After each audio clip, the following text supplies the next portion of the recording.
Bien, bonjour, bonsoir à toutes et à tous. J'espère que vous allez bien. J'espère que vous avez bien regardé attentivement la première vidéo que je vous ai faite, que vous avez envoyée, partagée via votre mail list.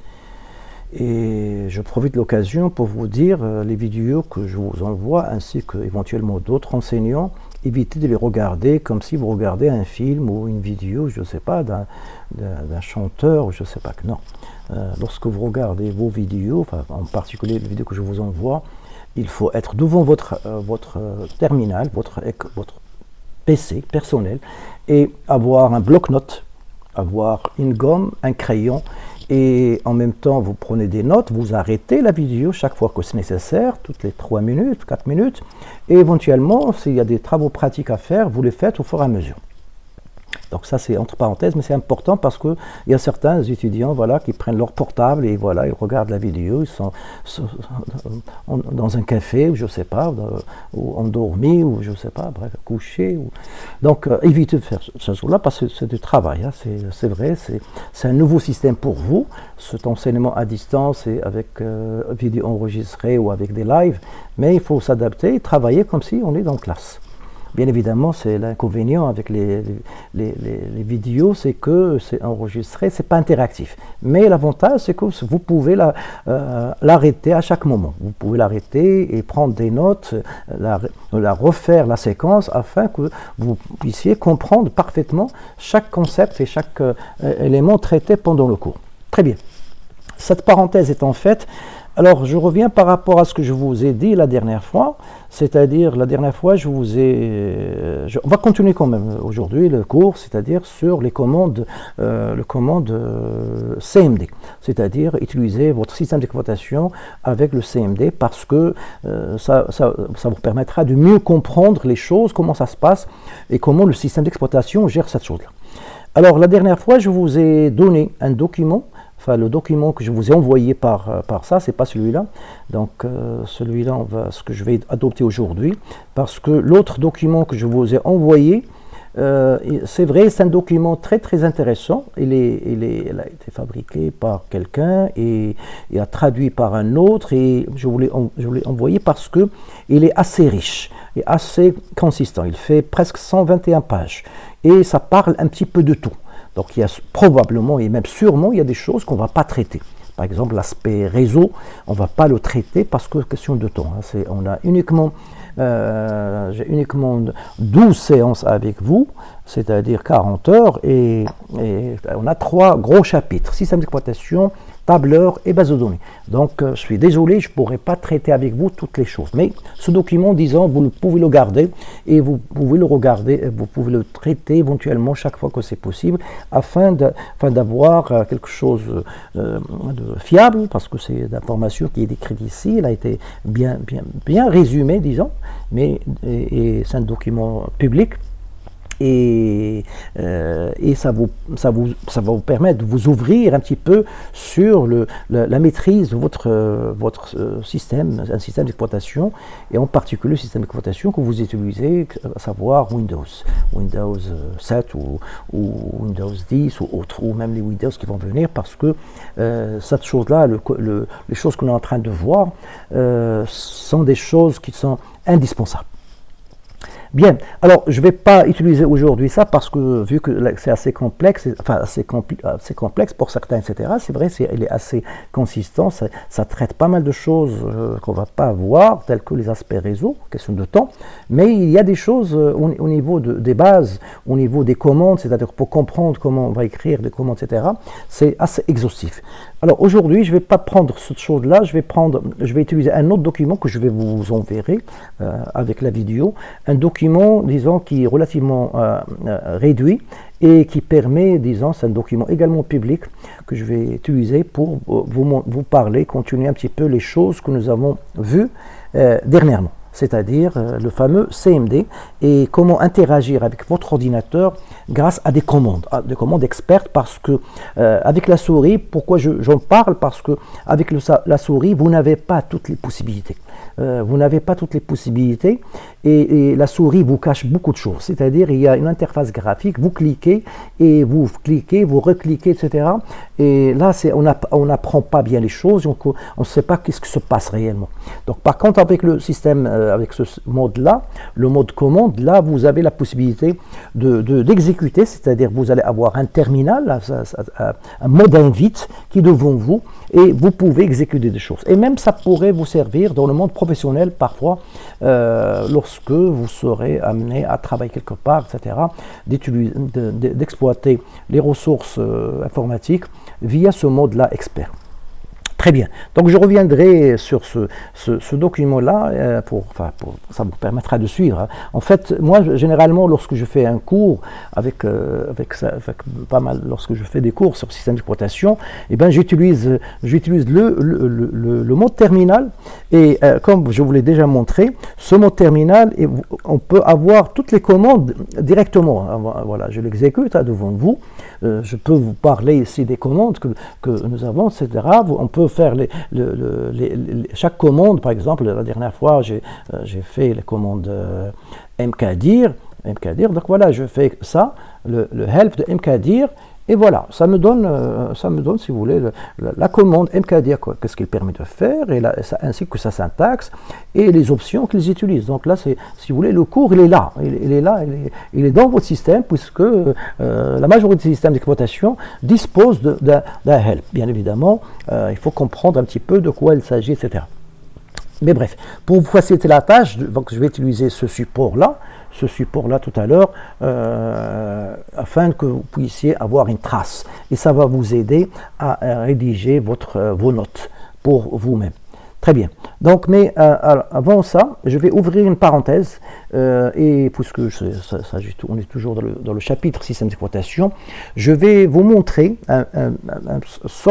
vraiment un gros morceau, un module important qui existe dans le système d'exploitation. Donc là, j'appuie sur la touche démarrer, et ce morceau-là, c'est-à-dire là, mis à part les programmes que vous pouvez exécuter, etc., mais il y a quelque chose que vous avez qu'on appelle control panel. Control panel. Voilà, control panel, c'est-à-dire cette chose-là, ça existe dans tous les systèmes d'exploitation. Que ce soit les Windows, que ce soit les macOS, que ce soit Android, que ce soit sur les différentes distributions de GNU Linux, etc., et ben vous avez toujours un moyen de configurer votre machine. Donc cette chose-là, configurer la machine, c'est-à-dire faire un certain nombre de tâches. Donc, par exemple, pour gérer tout ce qui concerne la sécurité du système, vous avez un certain nombre d'outils. Pour configurer votre réseau, et faire que votre ordinateur accède à Internet, donc créer le configurer par rapport à votre contexte. La même chose pour configurer le hardware et le côté son de votre machine, le côté audio, etc., le côté audio et vidéo. Créer et gérer les utilisateurs, ajouter un utilisateur, enlever un utilisateur, etc. Parce que, comme vous le savez, un ordinateur, ce n'est pas fait pour une personne. Vous pouvez l'utiliser à plusieurs. C'est-à-dire, votre machine, vous pouvez créer des comptes. Je vais vous la montrer justement tout à l'heure. Les apparences, c'est-à-dire comment vous voulez que le bureau que ce soit, la disposition des icônes, la disposition de la barre des tâches, la disposition des choses qui sont affichées, etc. Bien d'autres possibilités, c'est-à-dire vous pouvez configurer l'heure, le langage utilisé, vous voulez le français, anglais, ou même l'arabe ou autre langue. Vous pouvez également l'installer si vous avez une version, enfin si vous avez un Windows complet, etc. Donc vous avez un certain nombre de choses, etc. Donc là je l'ai affiché par catégorie, je peux les afficher plus petits que ça. Oui, il y a également un outil qui permet d'installer, désinstaller des logiciels. Donc là, généralement vous avez un logiciel, un programme, une application, donc un ensemble de programmes, un ensemble de fichiers qui sont installés. Donc là, pour les désinstaller proprement, il vaut mieux passer par ça, afin de le désinstaller. Donc là, je vais mettre install et il va vous afficher la liste de tous les logiciels qui sont installés. Donc là, par exemple, voilà les logiciels que j'ai installés moi sur sa machine. Si un jour je ne veux pas avoir ça, eh ben, je vais le choisir et faire le côté droit de la souris, je peux le désinstaller. Voilà, install. Donc, ou par exemple celui-là, l'outil qui permet de transfert de fichiers, je peux l'enlever. Je peux enlever le LibreOffice, je peux mettre un autre, etc. Donc le Firefox, enfin le navigateur, etc. Donc vous avez un certain nombre de choses. Enfin, moi j'ai pas beaucoup parce que c'est une machine virtuelle que j'utilise sous ma machine personnelle qui est gérée pas par Windows mais par un système d'exploitation qu'on appelle Ubuntu. Et donc je n'ai pas installé beaucoup de logiciels, j'ai installé uniquement les choses importantes.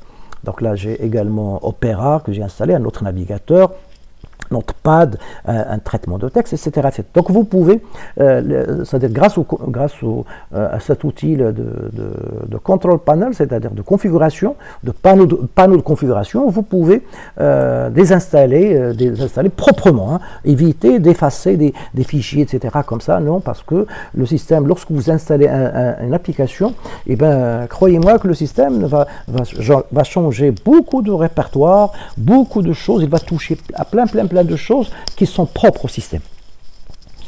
Donc voilà, si vous voulez, donc je vais vous montrer, là c'est la liste par catégorie, c'est-à-dire à l'intérieur de chaque catégorie, c'est 8 catégories, il y a encore des sous-catégories. Donc là, si j'affiche par des petites icônes, vous allez voir qu'il y a beaucoup plus. Donc là, sur ma machine qui est Windows 7, j'ai que cela, mais ça se peut que sur Windows 10, vous avez beaucoup plus que ça. Alors, de quoi s'agit-il? Donc là, si vous voulez, c'est un ensemble d'outils qui permettent de configurer votre machine, votre système d'exploitation. Configurer, c'est-à-dire l'adapter selon vos besoins. Si vous voulez, je peux vous donner un exemple. Lorsque vous êtes à la maison, chacun a sa façon de configurer. C'est-à-dire, il va mettre telle table, telle chose. Il y a des gens qui préfèrent être à côté de la fenêtre. Il y a des gens qui préfèrent non être loin de la fenêtre. Il y a des gens qui veulent s'asseoir par terre. Il y a des gens qui veulent avoir les murs, avoir des couleurs de choses. Bref, chacun configure l'environnement qu'il veut. Et bien évidemment, il ne configurait pas simplement point de vue réseau, point de vue langue, comme je viens de dire, le côté, la langue que vous voulez utiliser. Donc voilà où est-ce qu'il est, bref, je l'ai vu tout à l'heure. Donc le côté langue. Voilà. Régional, ça va être quelque chose comme ça. Voilà, contrôle parental, je vais en parler. Voilà, je n'ai pas trouvé, mais bref, voilà, il est là. Région et langue, vous pouvez installer d'autres langues. Si vous voulez avoir votre ordinateur pour utiliser de caractères tels que l'arabe ou autre langue, voilà, vous pouvez l'ajouter, etc. Au lieu d'avoir par exemple, que le français, là, comme je l'ai moi. Donc vous pouvez ajouter des langues, bien sûr, si votre Windows, vous avez la licence et c'est complet. Parce que pour installer parfois certaines choses, il va probablement chercher à télécharger des choses. Il pourra télécharger sur le site officiel de choses. Donc si vous n'avez pas parfois la clé d'activation qui est faite dans les normes, parfois vous ne pouvez pas faire ça. Très bien. Donc voilà, je ne vais pas vous traiter toutes les possibilités, on peut rester temps fou là-dessus, mais je vais vous montrer quelque chose qui me paraît nécessaire dans vos machines.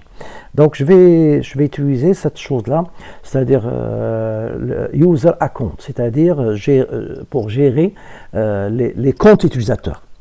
Compte utilisateur, donc je clique dessus, et voilà, il me donne voilà les possibilités, ce que je peux faire. Donc, je peux, par exemple, changer le password, le mot de passe de cet utilisateur, enlever le mot de passe si je veux, changer cette image qui est ici, là, cette fleur, je peux mettre autre chose si j'ai envie de la mettre, je peux mettre ma photo ou autre, changer le compte, éventuellement le nom des comptes, changer le type de compte. Voilà, le type de compte, c'est-à-dire ici, l'utilisateur, qu'est-ce qu'on a ici? C'est-à-dire qu'on a ici le nom, il s'appelle user, et administrateur. C'est-à-dire cet utilisateur, il est administrateur. C'est quoi administrateur? Donc sur les systèmes d'exploitation Windows, vous avez deux types d'utilisateurs. Il y a les utilisateurs de type administrateur ou administrator, c'est-à-dire l'administrateur c'est quelqu'un qui a tous les privilèges, qui peut faire tout, qui peut installer, désinstaller, ajouter un périphérique, c'est-à-dire ajouter une caméra, ajouter une imprimante, ajouter des choses, parce que ces choses-là, c'est pas n'importe qui peut les faire. Et il y a un autre type, c'est l'utilisateur standard. Un utilisateur standard, c'est quelqu'un qui va simplement utiliser la machine, mais il n'a pas beaucoup de privilèges. Par exemple, il pourra pas, un utilisateur normal, standard, ne pourra pas effacer des fichiers système. Heureusement d'ailleurs, parce que, si vous voulez, il y a une sorte de contrôle. Mais par contre, si vous utilisez la machine comme administrateur, là c'est grave, parce que si vous faites une erreur, donc là ça se peut que vous pouvez enlever des fichiers qui sont importants, et même votre machine ne pourra plus redémarrer. Donc c'est pour ça que j'en parle, et je vais vous montrer, si vous avez cette situation-là, vous avez un utilisateur qui contient ici votre nom, autre chose, et qui est administrateur, je vais vous conseiller de créer un compte standard. Et je vous conseille de travailler toujours avec ce compte standard. Vous allez utiliser le compte administrateur que lorsque vraiment c'est nécessaire. Lorsque vous voulez installer un logiciel, désinstaller un logiciel, ajouter un périphérique, etc., faire des choses qui demandent beaucoup de privilèges, beaucoup de droits. Donc voilà. Donc je vais vous montrer. Donc là, je vais ici sur contrôle parental. Hein, c'est le contrôle parental, c'est un moyen pour dire, pour configurer l'utilisateur, quelles sont les choses qu'il va faire ou non. Mais bref, je utilise cette astuce-là afin d'aller pour avoir cette rubrique-là, pour créer un nouveau compte d'un utilisateur. Donc, Create New User Account. Donc, je vais cliquer dessus et je vais créer un compte d'un utilisateur. Donc là, voilà, il me donne une fenêtre ici dans laquelle il me donne le type de user, etc. Donc je vais mettre un utilisateur ici, je vais mettre, je l'appelle user, je ne mets pas d'espace. Hein. Moi, il faut toujours essayer, lorsque vous appelez les choses, éviter de mettre les espaces, il vaut mieux éviter les espaces, vous allez comprendre ça par la suite. Donc je vais l'appeler par exemple user GBI 2, cet utilisateur. Voilà. Donc, j'ai la possibilité d'exiger ou d'imposer que cet utilisateur doit avoir un mot de passe. Donc, il est conseillé qu'il vaut mieux cliquer ici, de telle sorte que chaque fois que cet utilisateur va se connecter, il va demander son mot de passe. Donc, il faut le donner, etc. Moi, je ne vais pas le faire pour aller vite. Et je vais cliquer sur créer ce compte. Donc, je crée ce compte. Donc voilà, il est créé, et voilà. Maintenant, j'ai 3 utilisateurs. Donc j'ai cet utilisateur qui est fourni avec ma machine, parce que comme je l'ai dit, il est virtualisé sous Ubuntu, sur Linux, et je viens de créer un utilisateur. Et cet utilisateur, son type, il est standard. Donc c'est un standard user, autrement dit, c'est un utilisateur standard, c'est pas comme celui-là. Ça, c'est un compte utilisateur administrateur. Il a tous les droits. Donc il peut tout faire, autrement dit, y compris effacer parfois des fichiers qui sont importants. Donc moi, si j'étais à votre place, je vous conseille, si vous maîtrisez pas, vous avez peur de perdre votre configuration, etc., il vaut mieux chaque fois vous connectez-vous avec un utilisateur standard. Vous pouvez faire plein de choses, utiliser des applications, pas de problème, mais l'utilisateur standard, l'utilisateur administrateur, utilisez-le uniquement lorsque vous voulez installer ou désinstaller ou ajouter des périphériques ou faire des choses qui demandent vraiment beaucoup de privilèges. Très bien, donc je vais prendre cet utilisateur-là et ça me donne l'occasion pour vous montrer, si vous voulez, cet utilisateur-là, voilà, cet utilisateur-là, puisque je choisis contrôle parental de cet utilisateur-là. Alors, de quoi s'agit-il? Contrôle parental, si vous voulez, c'est un moyen, c'est une solution une sorte de configuration, configurer un compte utilisateur sur un certain nombre d'aspects. Donc là, je vais cliquer ici, on va le mettre sur On, c'est-à-dire que je veux modifier le contrôle parental. Enfin, pourquoi on l'appelle parental? Parce que c'est généralement les parents ou un tuteur qui va faire ces opérations lorsque, par exemple, un parent achète un PC ou met un PC à la disposition d'un petit garçon, d'une petite fille. Donc, cette fille, ces personnes, bref, mineures, si on les laisse, on laisse un ordinateur, bref, ils vont rester sur l'ordinateur 24 sur 24. Et Dieu sait qu'actuellement, il y a beaucoup de jeunes qui passent je ne sais pas moi, des 8 heures, 9 heures, 12 heures, 15 heures, ils ne mangent même pas. Ils sont toujours connectés soit avec l'ordinateur, soit avec des jeux, parfois des jeux vraiment qui ne sont pas de leur âge, ou parfois ils sont connectés via Internet, ou sont connectés via des réseaux antisociaux, c'est pas des réseaux sociaux, c'est des réseaux antisociaux pour ces jeunes parce qu'ils n'ont pas le droit d'être dans les réseaux sociaux. En principe, la loi exige que pour accéder à un réseau social, il faut avoir plus que 16 ans. Mais malheureusement, il y a beaucoup de parents qui laissent l'ordinateur à leurs enfants, ils partent travailler et ça fait beaucoup de dégâts. Je parle du point de vue éducation. Et bien sûr, chacun assume sa responsabilité, etc. sur ce point-là. Donc là, je vous le conseille. Hein, si par exemple votre ordinateur il est utilisé par votre frère, etc., créez-lui un compte, un petit frère ou une petite sœur, créez-lui un compte, etc. et configurez le contrôle parental. Alors qu'est-ce qu'on peut faire dans le contrôle parental? C'est par exemple limiter l'utilisation, limiter le temps d'utilisation de la machine. Par exemple, là, ici, je vais cliquer dessus, et vous avez toute la semaine ici, lundi, mardi jusqu'à dimanche, et vous pouvez limiter, par exemple, voilà, de lundi, il peut travailler entre 15h et 16h. Mardi, par exemple, il peut travailler voilà, une petite heure, entre 10h et 11h.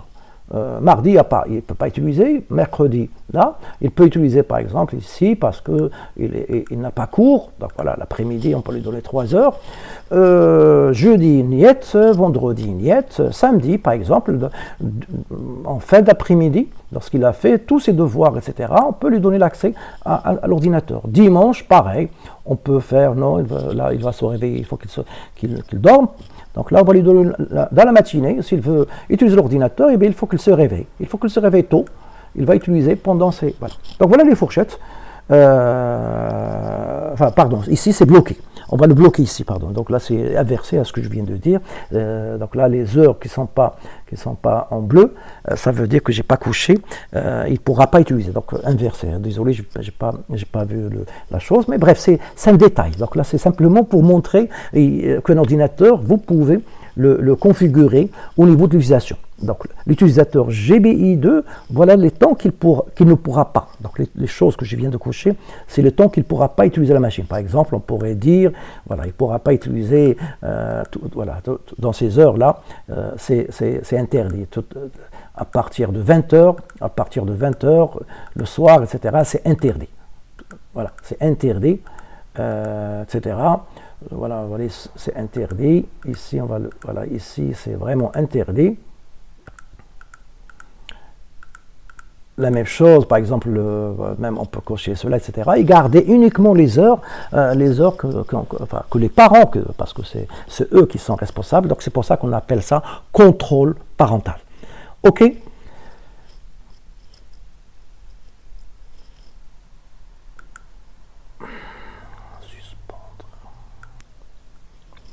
Bien. Donc là, je suis allé sur autre chose dans la configuration. Donc je suis allé à système. Système, je vous fais ça, c'est pour la configuration, en même temps d'avoir des informations. Donc là, sur le système, je vous conseille de regarder ça. C'est pour avoir le type de votre machine. Donc il y a un certain nombre d'informations sur le nom de votre système d'exploitation. Donc là, ici, ça m'indique que j'ai une version Windows 7 Enterprise, Copyright, etc. Le pack 1, donc, parce qu'il y a plusieurs packs, il y a plusieurs paquets qu'il y a dans cette chose-là. Et en même temps, ça vous donne des informations relatives à votre ordinateur. J'en parle maintenant parce que c'est vraiment important, cette chose-là, ce que je viens en train de vous dire. Là, par exemple, sur cette machine-là, machine virtualisée, hein, je parle de machine réelle. Donc là, le système d'exploitation que j'utilise, que j'ai virtualisé, c'est une machine de type 32 bits. Donc c'est un 32 bits operating system. Donc attention à cette chose-là, vous allez avoir généralement 64 bits. Donc si vous avez 32 bits ou 64, il faut faire attention. Il faut toujours demander des logiciels ou des choses relatives à ce type-là. Donc j'en parle maintenant, mais je reviendrai après par la suite. Donc là, il y a des informations sur le groupe, le côté réseau, etc. etc. Là, ici, la fameuse clé de votre d'activation, etc. Donc là, c'est une activation, c'est une clé provisoire que j'ai utilisée pour vous montrer justement le cours. Et il y a un certain nombre de choses ici au niveau que vous pouvez regarder, consulter, etc. Lire et garder ces informations pour vous. Je reviens donc là pour la souris, pareil, vous pouvez la configurer la vitesse, configurer le pointeur, configurer des choses, c'est-à-dire voilà le pointeur que vous voulez choisir, etc., etc. Donc vous avez toutes ces possibilités, mais évitez de trop changer, faites des choses qui vous arrangent. La même chose au niveau des options au niveau de l'alimentation, power option, c'est-à-dire l'alimentation, vous voulez que ça soit, si vous voulez changer, que ça devient, lorsque vous utilisez pas votre ordinateur, vous les mettez que ça soit en veille, etc., etc. Donc bref, vous avez un certain nombre de possibilités, plein de possibilités que vous pouvez changer. Le clavier, pareil, vous pouvez changer le clavier, c'est les AZERTY, QWERTY, autres, etc. Bref, si vous voulez, c'est cette chose-là qu'on appelle paramètre système. Donc beaucoup de systèmes, paramétrage du système, c'est comme vous avez le bouton de votre téléphone. Vous avez toujours une application, ou si vous voulez, qu'on appelle paramétrage. C'est là où vous pouvez paramétrer votre téléphone et Dieu sait ce qu'il y a à l'intérieur. Et je vous conseille de vous documenter sur cette chose-là parce que beaucoup de gens paramètrent mal leur téléphone et l'utilisent mal parce qu'il n'a pas été configuré comme il faut. Et parfois, ils n'arrivent pas à faire des choses, etc., etc. La même chose pour les dossiers. Voilà, je prends ici une autre option. Je ne vais pas parcourir tout, mais je prends ça parce que c'est vraiment utile. Les options relatives au dossier, folder. Donc là, qu'est-ce qu'il y a? Donc il y a des générales, donc open, etc. Voilà, c'est des choses relatives à ça. Mais surtout, j'ai envie de vous parler de cette chose-là. View. View, c'est-à-dire, enfin, l'affichage, comment ça se fait? Alors, parmi des choses qu'on va voir par la suite, c'est-à-dire si vous voulez changer l'affichage des fichiers et des répertoires qui sont de la chose, vous avez intérêt à regarder ces rubriques et choisir ceux qui vous intéressent. Alors par exemple, je prends cette option. Vous allez voir qu'elle est très intéressante, c'est-à-dire les fichiers cachés. Vous savez qu'il y a des fichiers qui ne sont pas visibles, qui sont cachés, qui sont là, ils sont stockés dans votre machine, mais pour pouvoir les voir, si vous avez cette chose-là, don't show hidden file, soit en français, soit en anglais, soit comme ça. Donc ça veut dire que les fichiers cachés, chaque fois que je vais ouvrir un dossier, s'il y a des fichiers cachés ou des dossiers cachés, ils ne seront pas visibles. Pour qu'ils soient visibles, il faut que je mette show hidden file. La même chose, donc là, il va montrer tout. Je prends également une autre option qui est vraiment intéressante qu'on va utiliser par la suite, c'est l'extension d'un fichier. C'est-à-dire un fichier, par exemple, j'ai un fichier qui s'appelle gbi.txt, et bien il ne va pas montrer .txt, il va montrer simplement gbi2, simplement le côté non. Le côté extension, non. Moi, je vais le mettre parce que ça va me servir par la suite. Bien, ok. Donc là, vous avez plein de possibilités. Vous pouvez les regarder, les choses que vous voulez montrer, d'autres que vous ne voulez pas montrer. Ça dépend de votre configuration, ça dépend de votre besoin. Donc je mets OK, enfin j'applique ces règles-là pour que ça s'applique la prochaine fois. Et vous avez d'autres moyens de configurer, etc., les choses que vous avez dans votre machine. Donc je ne vais pas m'attarder là-dessus. Voilà, j'ai assez parlé de cet aspect-là. Je vous conseille de vous documenter, de les tester doucement. Évitez de faire des opérations dangereuses et faites toujours des sauvegardes. Hein. Faites toujours, les données sont les plus importantes parce que votre Windows, vous pouvez toujours le réinstaller en cas de problème. N'effacez jamais quoi que ce soit que lorsque vous êtes sûr, etc. etc. Parce que on aura l'occasion d'en parler des choses qu'il faut de temps en temps, comment il faut maintenir votre ordinateur, vos dossiers personnels, etc. etc.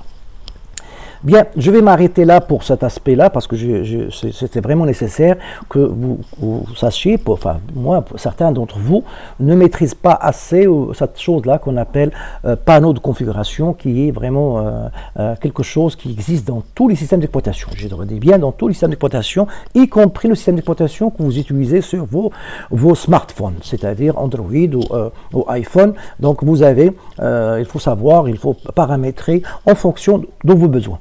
Très bien. Alors, je m'arrête là et on va revenir un petit peu au document que je vous ai montré, à savoir le document relatif au cours et pour montrer les commandes. Donc là, je vais utiliser un document qui ne fait pas énorme, il fait simplement 14 pages. Et voilà la table des matières, je vais passer rapidement. Donc, pourquoi encore étudier MS-DOS? Certaines commandes ne fonctionnent qu'en mode MS-DOS. On appelle ce mode commande, on l'appelle également mode DOS. DOS, c'est Disk Operating System, c'est-à-dire un système d'exploitation qui gère le disque. Donc, c'est l'ancien nom, etc.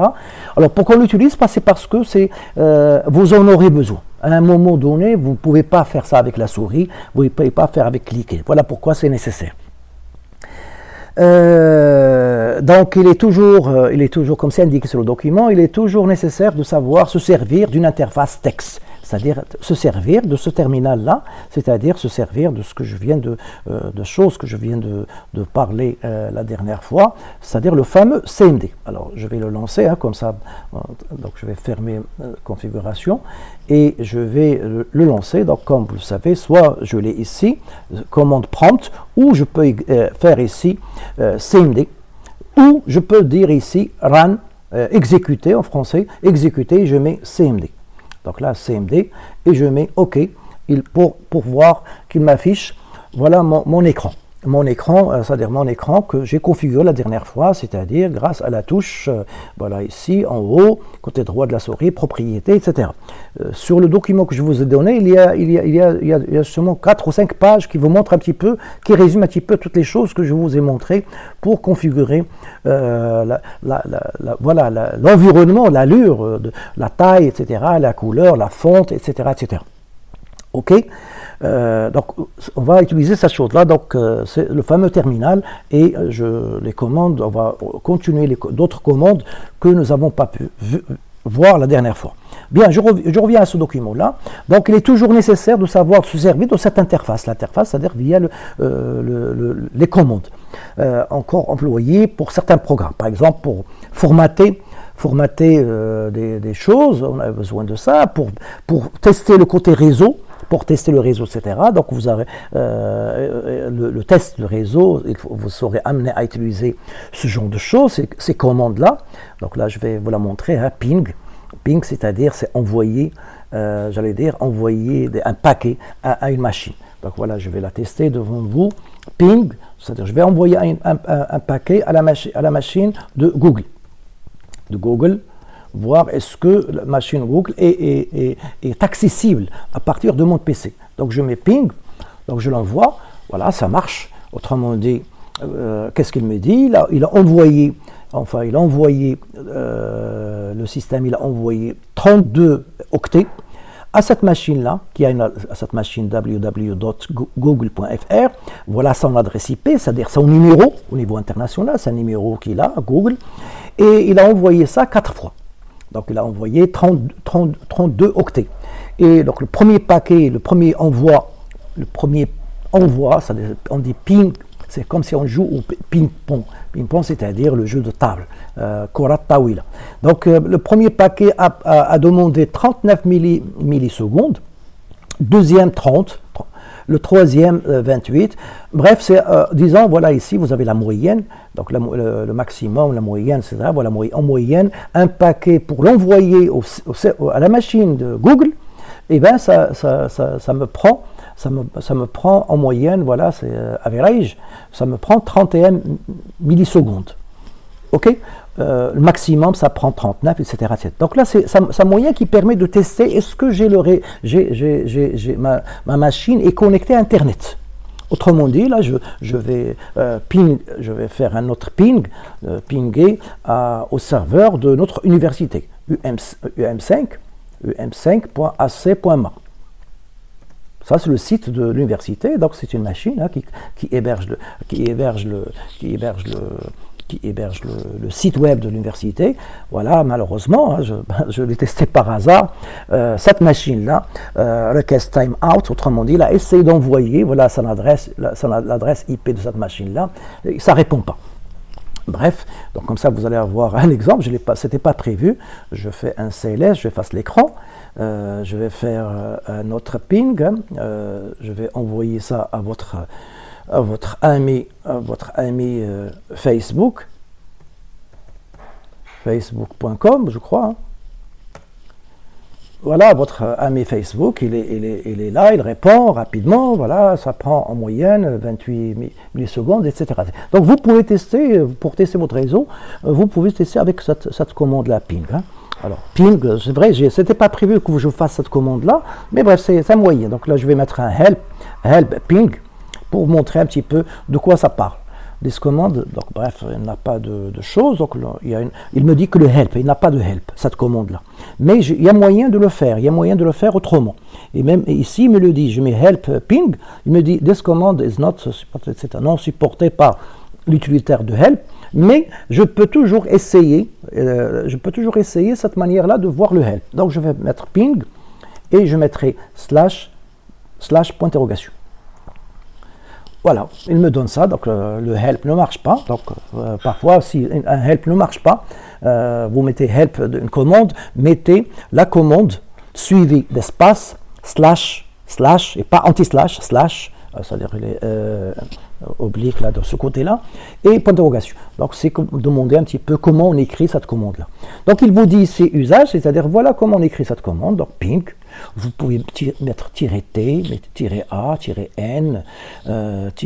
-size, -f, il y a plein de paramètres. C'est une phrase, c'est un verbe, c'est un ordre, c'est une instruction. Donc on vous donne ici toutes les possibilités que vous pouvez utiliser. Alors c'est quoi ces possibilités? Ce sont justement les options. Et après, on vous explique les options. Donc par exemple, c'est -t. C'est pour spécifier à quel moment il va stopper, ici le -a, comment il va être résolu, bref, le nombre de fois, d'échos, c'est-à-dire le nombre de fois que vous envoyez. Alors je vais le mettre cette chose-là parce que c'est relativement simple, ça me pose pas beaucoup de problèmes pour la montrer, hein, mais bref, c'est une commande. Donc, retenez bien le principe. Donc les commandes, une commande, ça s'écrit toujours un verbe, une action, donc là c'est ping, et des options. Donc je vais mettre ici l'option c'est -n, c'est-à-dire le nombre de paquets. Donc là je vais envoyer, 7 fois un paquet à un site de l'école Mohammedia des ingénieurs, emi.ac.ma.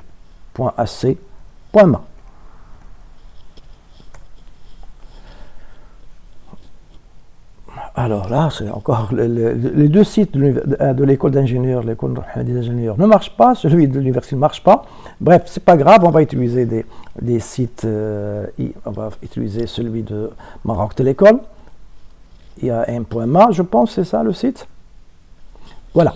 Donc j'envoie ici, je dis au système, grâce à la commande ping, envoyer 7 fois un paquet au serveur qui s'appelle www, le nom du serveur, il s'appelle www.iam.ma, c'est-à-dire le site de l'opérateur, c'est-à-dire le Tissalat al-Maghrib, Maroc Télécom.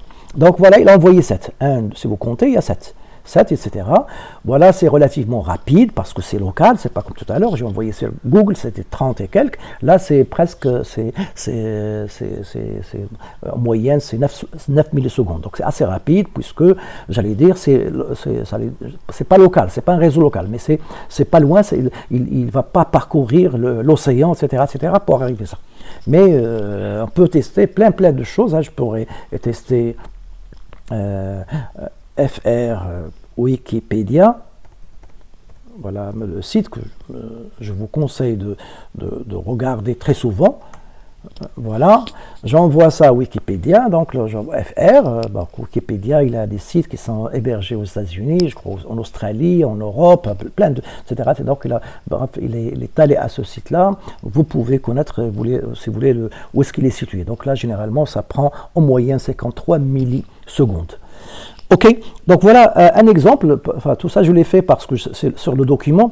Pourquoi on a besoin d'utiliser les commandes? C'est parce qu'on a besoin de ça, etc. Voilà, je vais utiliser, si vous voulez, encore une autre commande qui n'était pas prévue, ipconfig.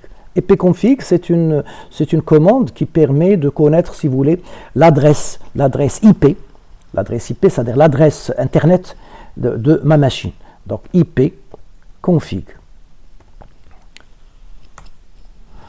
Voilà, il me donne l'adresse de ma machine. Donc il me dit, je mets ipconfig, donc Windows IP configuration, donc Ethernet, etc. Voilà, il me dit, voilà son adresse, une certaine adresse avec un certain protocole, l'adresse IP4, IPv4, voilà ma machine, il a cette adresse-là, le masque, etc., le gateway, c'est-à-dire comment les paquets sont envoyés par défaut à cette adresse-là, le tunnel, bref, il y a des informations sur cette chose-là. Bien évidemment, c'est comme l'autre commande, vous pouvez faire, pour avoir le help, avoir d'autres possibilités, voilà, pour avoir toutes les options. Ici, on vous donne même des exemples. ipconfig toute seule, ipconfig/all, pour avoir les détails des informations sur la carte, les cartes réseau, etc. Bref. Donc vous avez plein d'informations que vous pouvez avoir. Pardon, je descends pour voir mon fichier que je suis en train d'utiliser. Donc ces commandes reprennent principalement appel au système. Donc c'est les commandes qu'on va faire, etc. Ça font appel au système. Lorsqu'on dit système, c'est-à-dire système d'exploitation. Voilà, ça fait qui concerne les fichiers, qui permet de gérer tout le système. Voilà pour comprendre le rôle du système d'exploitation. Donc, voilà la raison principale pourquoi je vous fais ces commandes-là, etc.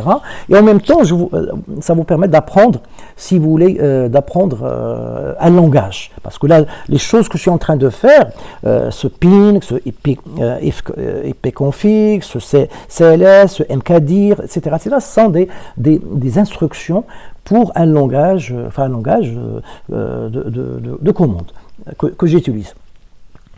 Donc là, les fichiers, les répertoires. Donc là, je pense que vous avez compris. La dernière fois, nous avons vu. Donc il y a sur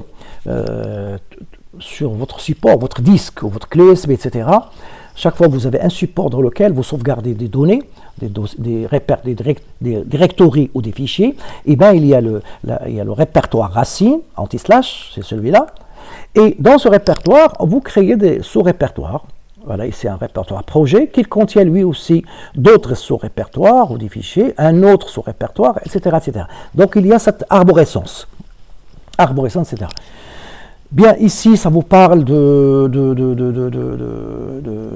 commande qui s'appelle copy. Ça permet de copier un fichier vers un autre. Voilà, on va essayer de voir cette commande-là. Et voilà comment je vais l'utiliser. Je vais créer un petit fichier. Donc je descends, je reviens à ma machine, et je vais créer un fichier. Où est-ce que je vais le mettre? Je vais le mettre dans ce répertoire, parce que ça c'est mon répertoire personnel, puisque l'utilisateur ici s'appelle IE user, qui se trouve dans le répertoire user, qui se trouve sur C, et dans la racine.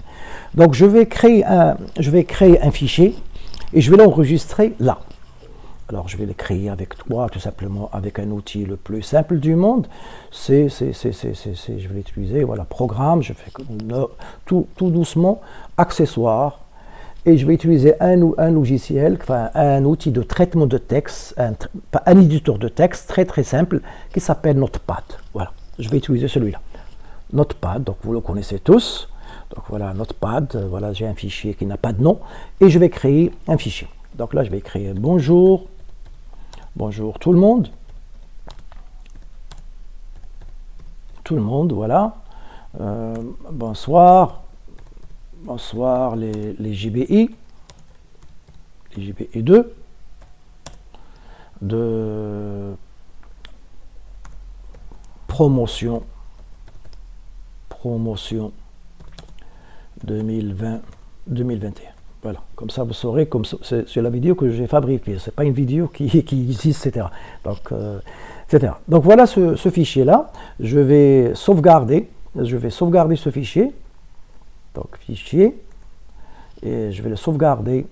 Voilà, save, sauvegarder. Et je vais le sauvegarder dans le répertoire. Je vais prendre répertoire. Voilà, je vais aller tout doucement pour montrer un petit peu. Donc sur C, donc voilà sur C, mais pas n'importe où sur C, mais je vais le mettre sur le répertoire utilisateur. Et dans le dossier de cet utilisateur IE user. Voilà, je vais mettre ce fichier-là, je lui donne un nom.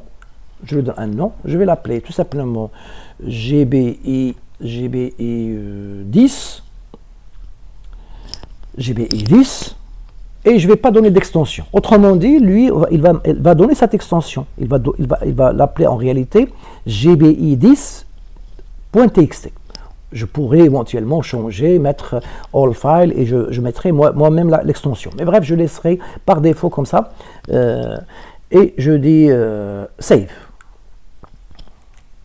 Voilà, je vais sortir de cette chose-là que vous connaissez, à savoir Notepad. Enfin, Notepad, c'est un outil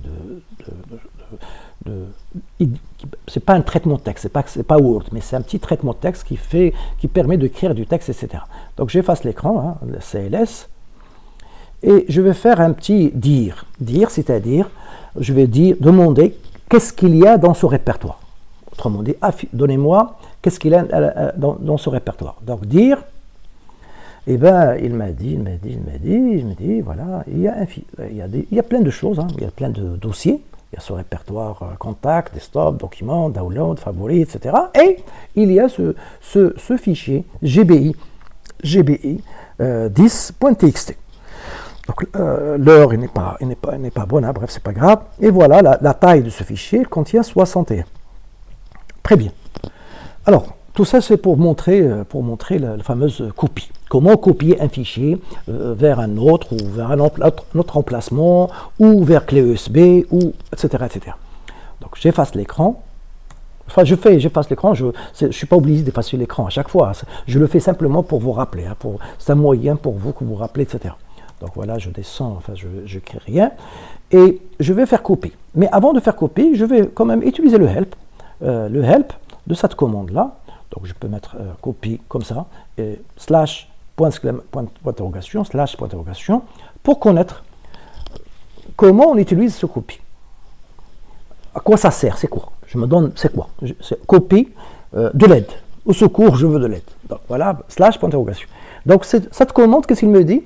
Cette commande permet de copier un ou plusieurs fichiers vers un autre et dans une autre location. C'est-à-dire, j'ai un fichier quelque part dans un répertoire, je peux le copier dans un autre répertoire, ou même plusieurs fichiers, je peux les copier ailleurs, ou je peux copier même place, mais changer le nom. Bref, ça possède beaucoup de possibilités. Ce verbe-là, cette action, cette instruction, cette commande copie, possède beaucoup d'options.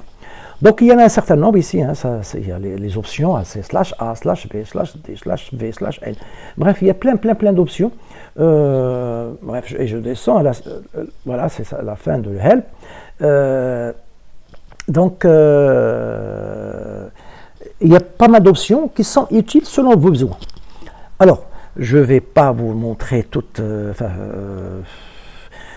bref, je peux vous dire la première option, c'est-à-dire la première option, c'est pas indiqué ici slash A. Si je la mets là, il est là. Je peux la mettre. Les options ne sont pas obligées. Parce que ce sont entre crochets, ça veut dire vous pouvez les mettre comme vous ne pouvez pas les mettre. Vous les mettez lorsque c'est vraiment nécessaire. Alors, par exemple, slash A, c'est pour indiquer que la copie du fichier soit en texte. Voilà. Donc, si vous ne la faites pas, c'est par défaut. Sinon, si la copie est en binaire, donc c'est slash B. Binary. Indicate a binary file. Bref, je vais vous donner une autre option. Donc là, une option qui est vraiment intéressante. c'est lorsque vous voulez copier un fichier dans un autre et l'autre fichier existe. Donc il va écraser le fichier sans vous demander attention, vous allez écraser. Si vous voulez, ça va supprimer ou écraser un fichier sans confirmation. Donc voilà, /y. Donc par contre, si vous mettez /-y, il va vous demander de confirmer l'écrasement du fichier. Donc bref, il y a pas mal d'options. Donc moi, je vais utiliser simplement la forme la plus simple du monde, et je vais faire copie de ce fichier. Là. Donc le fichier, comme je l'ai dit, s'appelle, je le rappelle, on a des GBI, GBI 10, voilà. Je dis, c'est comme si je pose la question, dire GBI 10.txt.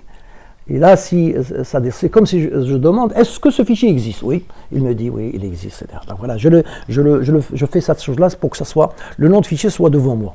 Donc là, je vais faire copier, je vais mettre ce fichier-là, GBI 10.txt, donc la source. C'est-à-dire, je copie quelque chose vers quelque chose. Donc là, c'est la source, et je vais indiquer la destination. Et bien, je vais le copier dans le même répertoire. Voilà, pour le moment, je vais faire dans le même répertoire, et je dis, je vais copier ce fichier dans un autre fichier que j'appelle GBI 10A, c'est-à-dire le groupe A. .txt, je mets A majuscule ou minuscule, c'est pareil, de toute façon, je l'ai déjà dit, pour Windows, les majuscules, minuscules, ça pose aucun problème, malheureusement. C'est pas comme sur Android ou sur macOS, etc. Non, il faut faire attention aux caractères, à la case de caractères majuscules ou minuscules. Donc, bien, ici que je viens de dire copier le fichier gbi.txt dans un autre fichier que j'appelle gbi10a.txt. Autrement dit, la copie, attention à la copie, c'est-à-dire j'aurai ce fichier et ce fichier.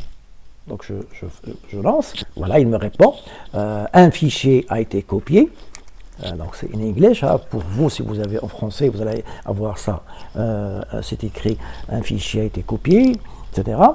Maintenant, faisons dire, c'est-à-dire, qu'est-ce qu'il y a? Je demande encore une autre fois, quels sont les fichiers qui se trouvent dans le répertoire où je travaille?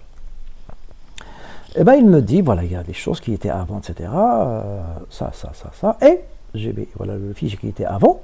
Et ici, il a créé un autre fichier qui contient la même taille, vous avez regardé, puisque c'est une copie, 61 octets, et qui s'appelle gbi10a.txt. Autrement dit, la copie. OK? Donc voilà, copie, à quoi ça sert? Ça permet de copier. Donc là, je vais faire un autre exemple, un autre copie. Je vais dire copie gbi10a. Ce fichier que je viens de faire, la copie, c'est-à-dire du groupe A, eh ben, je vais la copier maintenant sur la racine. Donc j'ai dit ces deux points, anti-slash, c'est-à-dire l'emplacement où se trouvera ce fichier, c'est pas dans le répertoire où je suis, c'est-à-dire pas dans ce répertoire-là, pas dans celui-là, dans le répertoire IE user qui se trouve dans user, qui se trouve dans la racine. Non, je veux moi faire une copie de ce fichier dans la racine. Et je vais donner que ça. Je pourrais donner un autre nom, mais je vais pas donner de nom, je vais garder simplement, je mets copie gba10a.txt, je le copie dans la racine. Autrement dit, dans la racine, j'aurai ce fichier avec le même nom. Entrée A. Qu'est-ce qu'il me dit? Désolé. Vous ne pouvez pas faire ça parce que je n'ai pas le droit. J'ai pas le droit de copier dans ce répertoire. Pourquoi? Parce que la racine, il faut être administrateur. Il faut être administrateur pour exécuter ce genre de choses. C'est-à-dire, voilà, ça tombe bien, ce n'était pas prévu, croyez-moi, ce n'était pas prévu, mais voilà pourquoi c'est-à-dire qu'il n'a pas voulu faire, parce que c'est comme si cette partie-là, c'est uniquement l'administrateur qui pourra le faire. Bref, je reviendrai sur ça une autre fois. C'est-à-dire, ce que je vais faire, c'est je vais copier, voilà, je vais rectifier le tir, je vais copier ce fichier, mais là je vais le copier, si vous voulez, sur mon bureau. Donc, le bureau, c'est quoi? Le bureau, c'est ça, c'est ce répertoire, desktop. Donc je vais indiquer desk, voilà, je vais le copier là. Regardez bien, copie le nom de fichier que je viens de créer tout à l'heure, que j'ai copié sur jb10a.txt, je le copie sur ça. Alors ça, c'est un dossier. Desktop, c'est le bureau. C'est un dossier. Donc, est-ce que ce fichier va écraser le dossier? Non. Est-ce que ça va écraser le dossier? Non. Il va le copier à l'intérieur de ce répertoire qui s'appelle desktop. Desktop. Ah bon?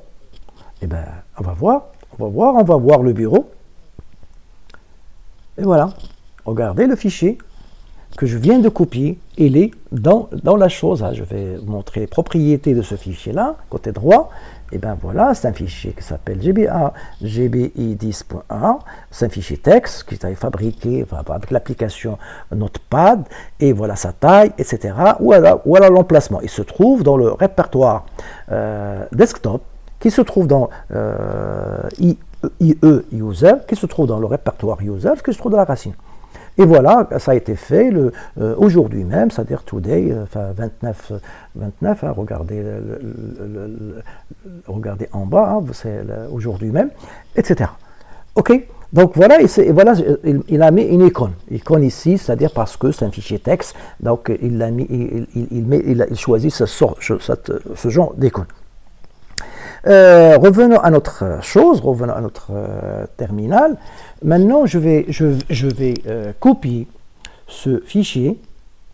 Je refais la même chose, à copier ce même fichier, GBI. Voilà, celui-là. Et je vais le copier sur le bureau, desktop. Mais là, j'indique, c'est-à-dire dans le bureau, je ne veux pas que ce fichier s'appelle GBI10A. Non, je veux qu'il s'appelle GBI11A.txt. On va voir qu'est-ce qu'il va faire. Ça marche. Autrement dit, ici, la commande copie a permis de copier ce fichier-là dans le dossier bureau, mais à l'inverse de tout à l'heure, là, j'ai changé le nom. Très bien, on va voir le bureau. Ben voilà le fichier. Il a été copié ici, mais avec un autre nom et avec la même taille. Regardez, je mets la souris, 61 bytes, c'est-à-dire 61 octets, et celui-là, c'est pareil, c'est 61, etc. Et regardez la date, c'est pareil, c'est à peu près l'heure qui change, etc. Enfin, les minutes qui changent, etc. Ok, donc voilà, je vais vous faire autre chose. Donc, je vais effacer l'écran. C'est vraiment intéressant cette commande copie. Hein, vous pouvez toujours faire ça avec la souris, bien sûr, je ne dis pas le contraire. Mais là, vous voyez, là, vous allez voir par la suite que je peux, avec ce mode-là, copier des centaines de fichiers d'un seul coup, en une seule ligne. Par contre, avec la souris, là, il me faut faire un par un. Alors, un des avantages de ce moyen de travailler, c'est que je peux faire des centaines, des milliers d'opérations, je peux vous le dire, avec une seule ligne. Alors qu'avec la souris, il faut voir un par un et refaire la chose plusieurs fois. Effaçons l'écran. Et là, je vais vous faire encore un autre exemple. Donc là, j'appelle la commande qui a été déjà faite auparavant, avec la flèche. Et voilà, ce fichier. Et là, on va s'amuser un petit peu sur quelque chose que je vous ai déjà parlé.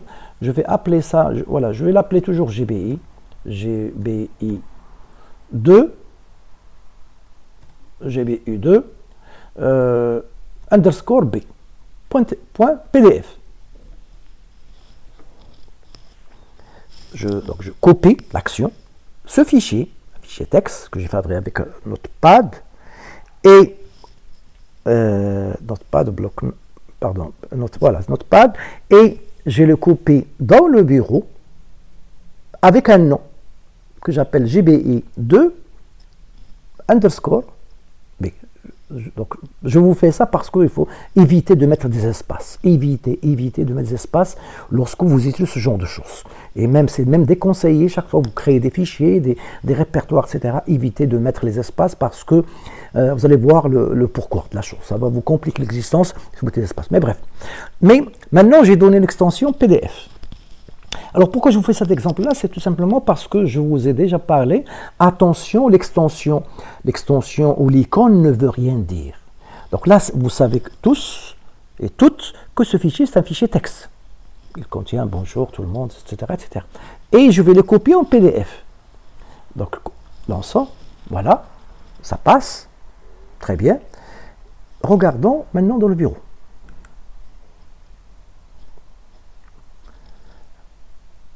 Regardez l'icône qu'il a donnée. Regardez l'icône qu'il a donnée, hein.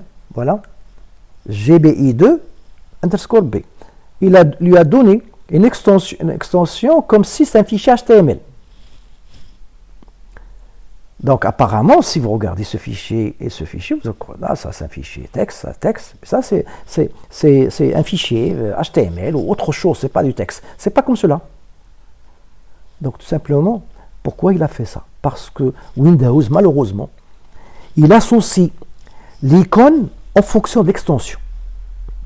Donc c'est pour ça que je vous ai déjà dit, faites attention. Parfois, vous pouvez avoir un fichier qui contient des choses, et que l'icône, c'est autre chose. Si je clique dessus, je clique d'abord sur celui-là, pour que vous voyez, je clique dessus. Très bien, il m'affiche le texte que j'avais tapé, hein, etc. Je vais faire format, font, pour que ça soit visible pour vous. Voilà, je retournerai 16, OK. Et je ferme. Donc, bien sûr, j'enregistre, je sauvegarde et je quitte. Maintenant, je clique sur celui-là.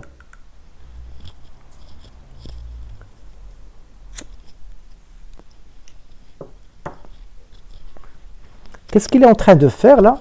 Tout à l'heure, j'ai cliqué sur ça, il m'a affiché. Mais là, lorsque j'ai cliqué sur ça, regardez, il a ouvert le navigateur. Navigateur Internet Explorer. Il est en train de m'afficher ce fichier PDF, là, regardez, hein, sur la barre. Donc ça vous montre en même temps que le navigateur, c'est pas simplement pour Internet. Hein, vous pouvez ouvrir des choses, des fichiers avec le navigateur. Donc là, je réponds à ce message-là. Bref, c'est pas grave. Et voilà, j'attends. Il est encore, hein, vous voyez la souris qu'il est là, etc. Alors qu'est-ce qu'il m'a et qu'est-ce qu'il affiche? Il m'affiche rien. Il m'affiche rien. C'est bizarre ça. Mais c'est bizarre. Pourquoi il ne m'affiche rien? C'est bizarre. Ça veut dire pourquoi? Parce qu'il a vu que j'ai choisi l'extension PDF, donc lui, il est parti, utiliser une application, etc., etc. Bien, c'est pas cette chose-là que je vais fermer. Voilà, je vais fermer ce navigateur. Je peux faire un autre test, si vous voulez. Je vais faire, au lieu d'appeler ça PDF, je l'appelle zip. Zip, c'est l'extension des fichiers compressés. On va voir ce qu'il va donner. Voilà, il a copié ce fichier dans un fichier JBI2B, mais ce n'est pas PDF, c'est zip. On va voir sur la fenêtre, sur la fenêtre, qu'est-ce qu'il a fait. Voilà, il lui a donné icône d'un fichier compressé. Et même lorsque je mets la souris devant la chose, il me dit type compressed, zipped, folder, size, date, etc., etc. Donc, faites attention. Comment dirais-je, qu'il y a un proverbe qu'on dit en français, l'habit ne fait pas le moine. C'est-à-dire, parfois, vous pouvez voir des personnes avec leur djellaba, avec un habillement, vous croyez que c'est le moine, c'est quelqu'un d'intègre, etc., etc. Mais là, c'est pas parce qu'il est habillé comme ça qu'il est comme ça. Donc les apparences sont toujours trompeuses. Donc si je clique dessus, hein, je vais cliquer dessus, vous allez voir qu'il va lancer l'application qui permet de décompresser un fichier. Voilà. Il a lancé ça, il me dit Windows cannot open file compressed zip, etc., etc. est invalide parce que le format de fichier, il a testé, il a ouvert, etc., etc. Donc voilà. Donc faites attention, je répète pour la énième fois, la dernière fois, faites attention lorsque vous voyez des fichiers, que quelqu'un vous envoie un fichier avec une extension, même si ça donne l'allure de fichier HTML ou un fichier PDF ou un fichier texte, il n'est pas forcément cela, ça peut être un virus. Et oui, c'est ça, c'est pour ça que je vous en parle, ce fichier peut contenir un virus très dangereux et il peut effacer vos fichiers, documents, c'est les plus importants, les fichiers personnels sur lesquels vous avez perdu un temps fou pour les fabriquer. Donc il faut faire vraiment attention et de ne pas tomber dans ce piège. Voilà, je vais arrêter une seconde. Bien, je suis arrêté parce qu'il fallait que je mette la prise, le PC allait s'éteindre. Très bien. Donc, revenons à notre document sur lequel que je fais la présentation. Donc, voilà, copie, etc. On vient de la voir, etc., etc. Donc là, ici, pourquoi sur cet exemple-là, copie, lettre du Père Noël, machin, PDF, etc. Pourquoi ils ont mis entre guillemets? C'est parce qu'il y a les espaces. Parce que là, si vous mettez copie, je pourrais vous faire ça, hein, si vous voulez, je pourrais vous faire ça rapidement. Donc, ce que je vais faire, ce type d'exemple, ça vaut le coup que vous le compreniez. Je vais aller à bloc-notes. Voilà, Notepad, je vais créer un fichier. Que j'appelle test GBI 2. Je vais l'enregistrer, save, et je vais l'appeler test espace GBI2. Vous pouvez le faire, hein, c'est parce que Windows le permet, ce genre de choses. Bref, je sauvegarde, je ferme cette chose-là.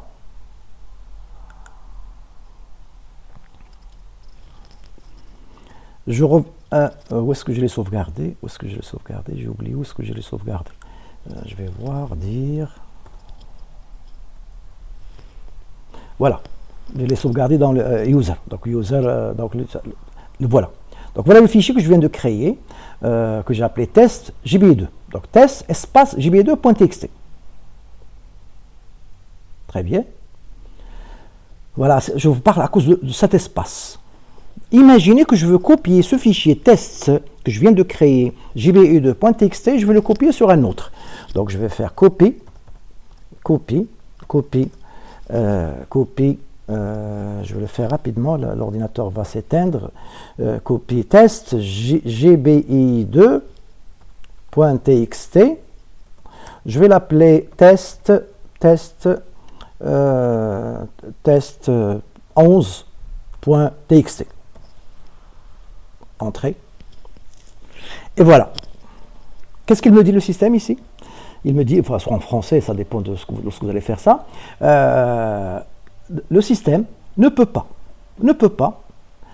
trouver le fameux fichier spécifié. C'est-à-dire ce fameux fichier test espace gbi2.txt ne peut pas le trouver. Voilà pourquoi il faut éviter, parce que ça vous arrivera ce genre de choses. Alors, bien sûr, il y a une solution, et là je vais vous montrer la solution qui est montrée sur le document. Voilà la solution, il fallait mettre ça entre guillemets. Voilà, entre guillemets, et mettre le fichier source, test espace gbi2.txt entre guillemets, entre double quotes, et mettre le nom que je veux avoir. Donc là, il a fait la copie, c'est-à-dire il a copié ce fichier-là dans le fichier test 11. OK? Donc si je reviens à mon terminal, je vais venir, je vais lancer Notepad, et je vais ouvrir le fichier que je viens de copier, c'est-à-dire test, etc. Je vais, voilà, je vais user, etc. Très bien, où est-ce qu'il est, il est là, test 11, voilà, que je viens de créer, donc je le choisis, open, voilà, test JB2, il a copié. Donc il a copié, etc. Donc c'est pour ça que je vous dis, faites attention. Moi je vais vous conseiller chaque fois d'éviter ce genre de choses. Mettez toujours des soulignés, des choses, des caractères de telle sorte, mettez des noms par nom et évitez de mettre des espaces, etc. C'est là parce que vous pouvez avoir des difficultés un jour lorsque vous allez utiliser ce genre de manipulation. Bien, donc voilà ce document, je crois que le temps passe rapidement. Etc. rapidement, etc. Bien, alors je vais terminer avec quelques trucs utiles. Un fichier sur Windows, il est, si vous voulez, il a un caractéristique qui est son nom. Mais pour le définir comme il faut, pour le définir d'une manière complète, c'est-à-dire avoir un nom complet, eh bien, qu'est-ce qu'il faut faire? Il faut donner toujours le chemin absolu, c'est-à-dire où est-ce qu'il se trouve, est-ce que dans C ou dans D ou dans E, ça dépend du disque où se trouve, le répertoire qui dépend de la racine, donner le répertoire donner tout le chemin complet, voilà. Autrement dit, ce fichier chap1.txt se trouve dans le répertoire OS, qui lui-même se trouve dans le répertoire court, qui se trouve dans la racine, qui se trouve sur le disque C. Donc si vous voulez, C, c'est le nom du disque. Voilà. Alors, bien sûr, il y a des choses que je vais traiter peut-être après, maintenant, je ne sais pas, parce qu'il y a tellement de choses à vous dire, à vous raconter, etc., que, voilà, par exemple, pour cacher un fichier, vous pouvez le rendre caché, c'est-à-dire en utilisant la commande attrib.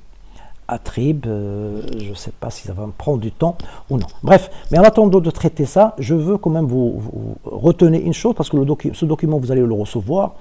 Voilà une commande, en général, depuis qu'on a commencé le CMD, une commande, voilà sa forme générale, comment ça s'écrit. Donc ça s'écrit toujours le nom de la commande, CLS, dir, mkdir, copie, etc., etc. Le nom de la commande, là c'est en général, des options, les options, slash quelque chose, etc., slash tirer quelque chose, option, et des arguments. Par exemple, pour copie, on a mis copie, on pourrait mettre ici slash quelque chose, slash y, slash a, etc., et mettre les arguments, c'est-à-dire que, voilà, copier le fichier GBI2 vers un autre fichier GBI4. Donc là, c'est ce qu'on appelle les arguments. Donc une commande en général, il faut qu'il respecte, si vous voulez, cette chose-là. Si vous voulez, c'est comme les phrases en français, une phrase verbale, on l'écrit le sujet, le verbe et le complément. Donc c'est ça, pour fabriquer une phrase nominale, etc. Donc chaque langage, j'allais dire, a sa propre syntaxe, a ses propres règles, et ces règles-là sont faites, on les a mises, ces règles-là, c'est pour que ça soit respecté. Respecter les règles du langage. Évitez d'inventer des choses. C'est comme ce que vous faites lorsque vous écrivez, vous inventez des mots, etc. Et bien, je suis désolé, il faut respecter parce que pour que les gens vous comprennent, les gens ont un dictionnaire, si vous voulez, comme vous, donc vous avez intérêt à respecter la syntaxe et la sémantique du langage que vous utilisez. Je descends par rapport à ce langage, donc là cette commande vers, on l'a déjà vu, ça donne la version, donc là c'est une version qui donne 18, etc. CLS, on l'a vu, CLS pour avoir le help, c'est comme ça. Là c'est un outil qui permet un éditeur, c'est pour modifier ce fichier, donc on utilise edit, je ne sais pas si j'ai cette commande ou non. Là c'est la commande time qui permet de donner le temps, voilà un autre exemple. Là la commande copy. Là, c'est un exemple, copie, ce fichier-là, on va le copier dans un autre, etc. Donc là, c'est l'explication des choses. Donc là, ce document, voilà, je vous le conseille d'utiliser par rapport à l'autre que je vous ai déjà envoyé. Il est très très dense et il est peut-être assez compliqué pour le moment. Donc, vous allez recevoir ce document-là, utilisez-le, c'est beaucoup mieux et beaucoup plus, j'allais dire, beaucoup plus simple et beaucoup plus pédagogique par rapport à vos capacités, etc., pour utiliser cette chose-là. Donc là, on parle de l'interpréteur, voilà le fameux CMD. En fait, en réalité, le programme s'appelait cmd.com, historiquement, etc.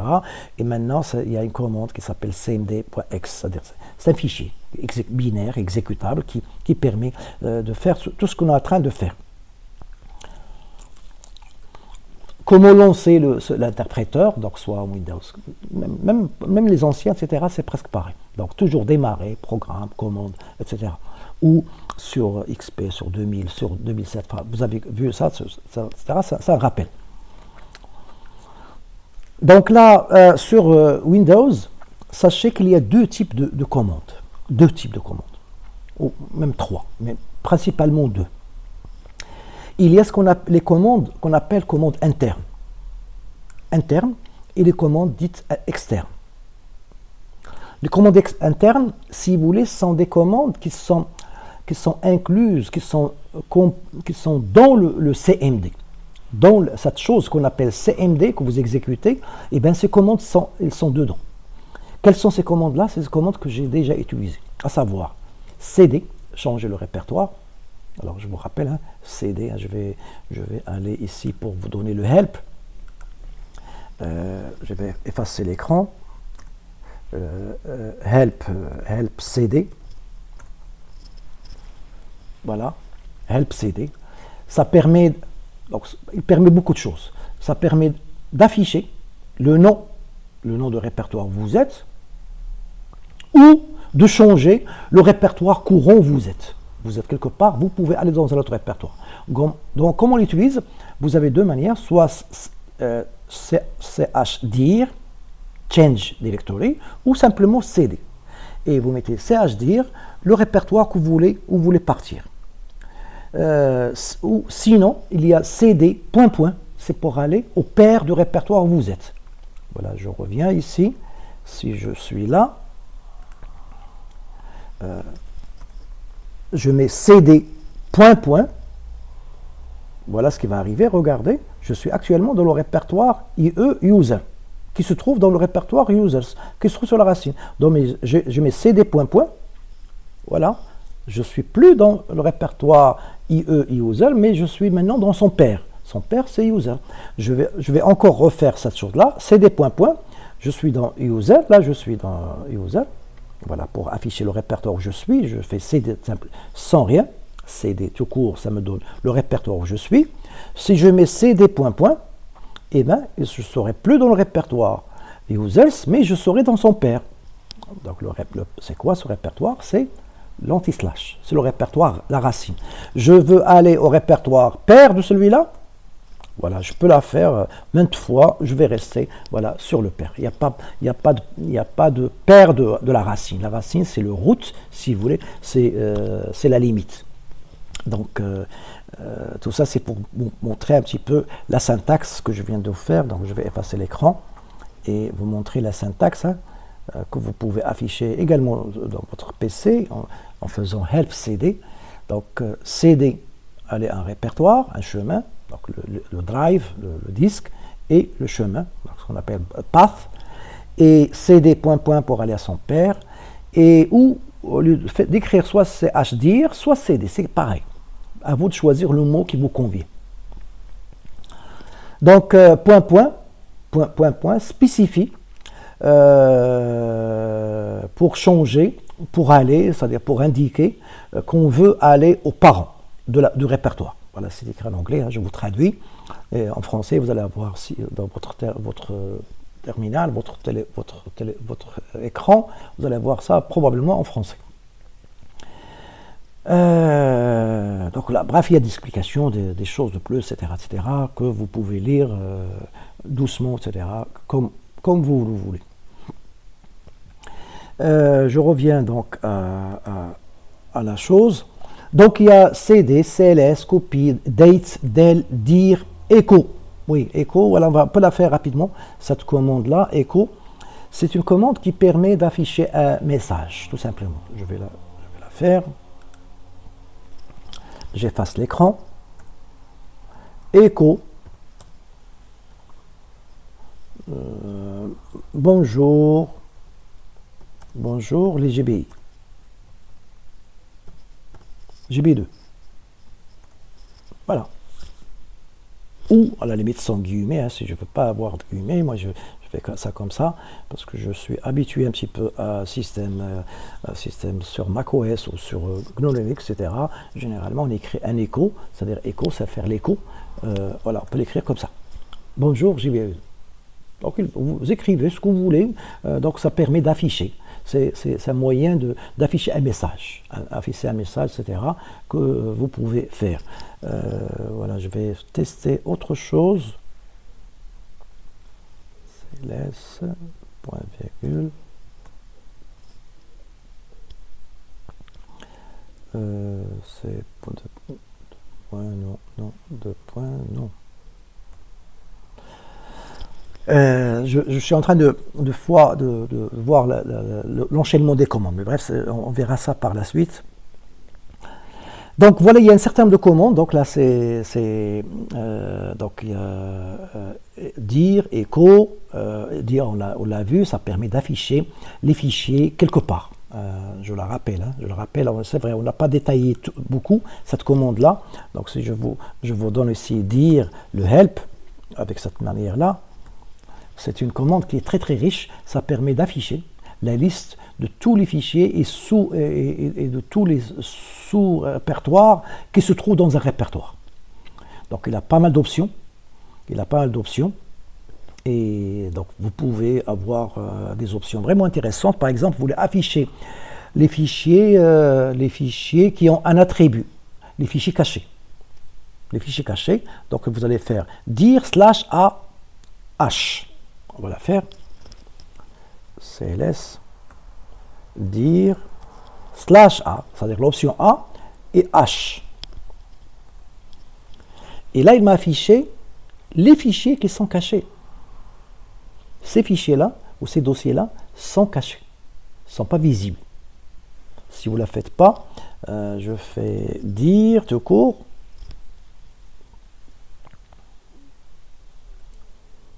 Regardez la liste ici. Voilà ces fichiers-là. Mais lorsque j'ai fait dire tout court, il ne les a pas affichés. Parce que tous ces fichiers-là sont cachés. Parce que ce n'est pas la peine de le montrer à l'utilisateur, étant donné que c'est des fichiers système, parfois, et c'est des fichiers qui... bref, on préfère les cacher pour que l'utilisateur ne l'utilise pas pour ne pas faire des suppressions, etc. etc. Donc les fichiers non cachés, dire tout court, hein, ça donne tous les fichiers qui sont dans le répertoire courant où je suis.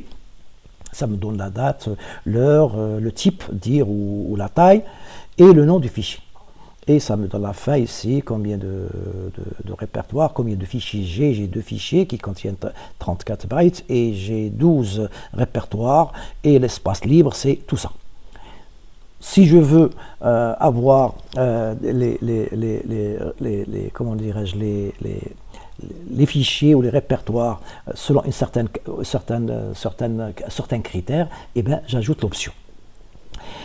Donc voilà, ma machine elle a rebooté, ça tombe bien, comme ça, parce que sinon cette vidéo sera lente, et je vais donc on parlera par la suite, j'espère, il y aura une séance peut-être en présentiel où je vais vous parler de quelques commandes de plus selon vos besoins et selon les questions, selon l'intérêt que vous donnez, etc. Pour mieux commencer à manipuler et voilà la fameuse commande dire que je suis en train de vous expliquer, et le document que vous allez recevoir avec la vidéo, et bien il y a justement ces options. Il y a des options, il y a l'explication de cela, etc.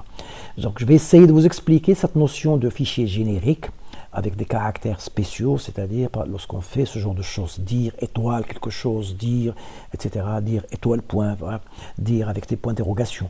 Donc j'espère que j'aurai le temps pour traiter ça. Il y a également une autre commande qui s'appelle tree, qui permet d'afficher l'arborescence des fichiers, c'est-à-dire il vous affiche le répertoire et les sous-répertoires et les sous-sous-répertoires d'une manière, voilà, comme ça vous allez avoir ça devant sur votre écran, chose que vous ne pouvez pas faire avec la souris. Si vous voulez avoir l'arborescence de tous les fichiers, etc., avec la souris, vous ne pouvez pas le faire. Donc le seul moyen pour faire, c'est de passer par le fameux CMD, et c'est là où vous pouvez avoir ce genre de choses. Et j'allais dire même pour afficher les fichiers qui commencent avec tel caractère, avec des critères, croyez-moi que c'est pas évident, ou presque parfois c'est presque impossible de les afficher avec l'explorateur, c'est-à-dire avec la souris qui permet d'afficher les différents dossiers et répertoires que vous avez à utiliser. Donc là, voilà l'exemple de CD. Change directory, changer de répertoire, la fameuse commande que nous avons déjà vue, make directory, créer un répertoire, qu'on a vu la dernière fois.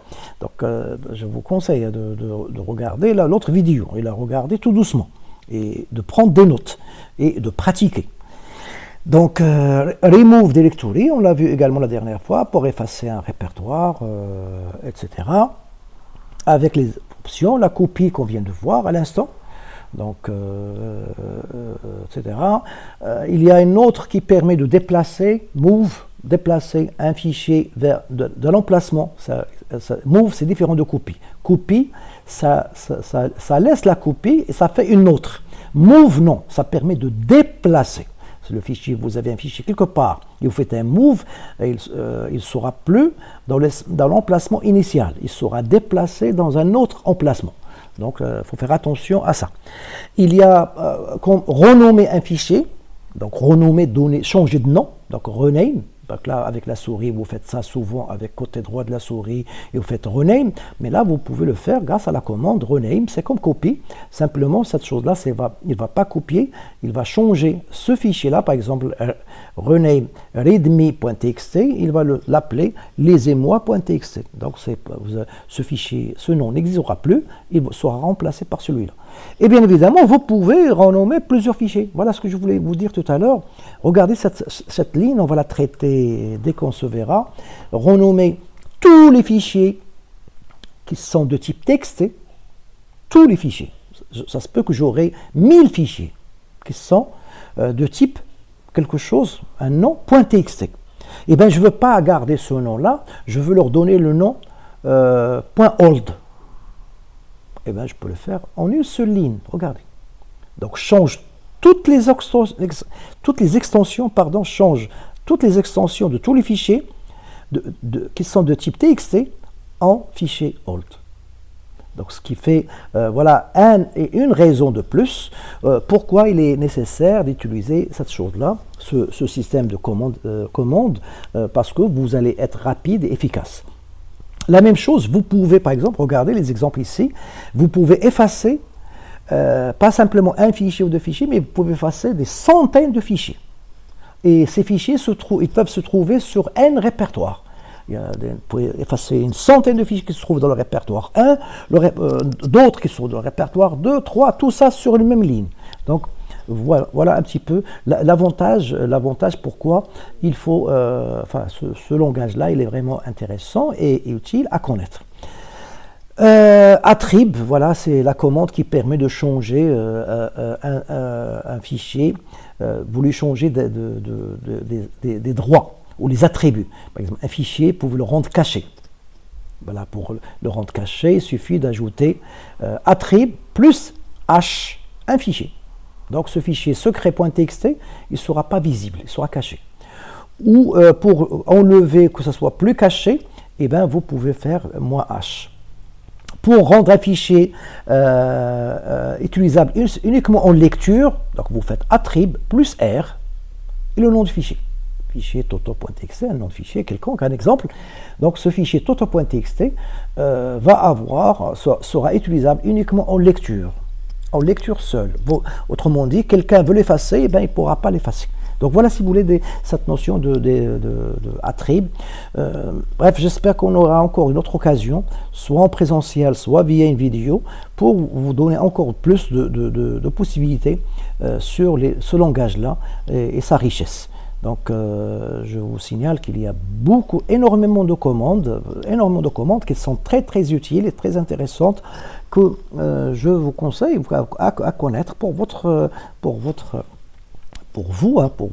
un jour, lorsque vous allez utiliser. Pas forcément, il y a certains qui pensent, voilà, est-ce qu'on aura ça à l'examen ou on n'aura pas l'examen? Ne pensez pas à l'examen, comprenez le cours de H.K.Z. faites des travaux pratiques et croyez-moi que l'examen, ça va se faire, ça va se passer convenablement, etc., etc. Donc là, il y a des commandes système qu'on aura l'occasion de voir, ainsi que cette commande path, le path, à quoi ça sert, etc., etc. Et voilà. Donc si vous voulez, c'est un petit document, si vous voulez, qui donne l'essentiel d'un certain nombre de la philosophie, d'un certain nombre de commandes que vous serez amené à utiliser via votre PC en exécutant la commande CMD. Voilà, sur ce, je vous remercie, je vous dis au revoir, prenez soin de vous et regardez bien la vidéo, comme je l'ai dit, tout doucement, avec bloc-notes, et faites des tests, lisez les documents que je vous envoie, et voilà. Donc sur ce, je vous dis à la prochaine.